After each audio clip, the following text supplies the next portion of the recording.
மயிலை சிவகுமார் டீமு இதெல்லாம் நெட்வொர்க்காக சேர்ந்து மொத்தமும் கேங்கும் சேர்ந்து தான் அந்த கொலை நிகழ்த்துறாங்க. அதில் அவர் வெட்டி கொண்ட பிறகு இதில் தொடர்புடைய மொத்தம் 50 பேர் வந்திருந்தாலும் வெட்டி கொன்னது ஒரு 11 பேர். அதில் மயிலை சிவகுமார், மார்க்கெட் முரளி, புல்லட் குமரன் உள்பட நிறைய பேர். அந்த தோட்டம் சேகர் அந்த கொலை செய்யப்படும் போது அவர் தோட்டம் சேகரோட மனைவி அவங்க மலர்கொடின்னு சொல்லி அவங்க லாயரு, அவங்களோட பையன் அழகுராஜான்னு சொல்லி. இந்த அழகுராஜா அப்போ 5 வயசு அந்த பையனுக்கு. அப்போ சின்ன பையனாக இருக்கான் 2001. அப்போவே மலர்கொடியும் அழகுராஜாவும் ஒரு சபதம் ஏற்கிறாங்க.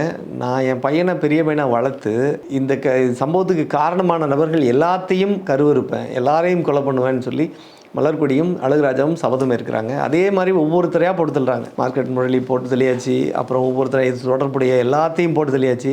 அயோத்திக்கு வீரமணி போலீஸ் என்கவுண்டரில் இறந்து போகிறாரு. இப்படி வரிசையாக இறந்த பிறகு மயிலை சிவகுமார் மட்டும் ஆட்மேன் அவுட்டாக வெளியில் நிற்கிறார்.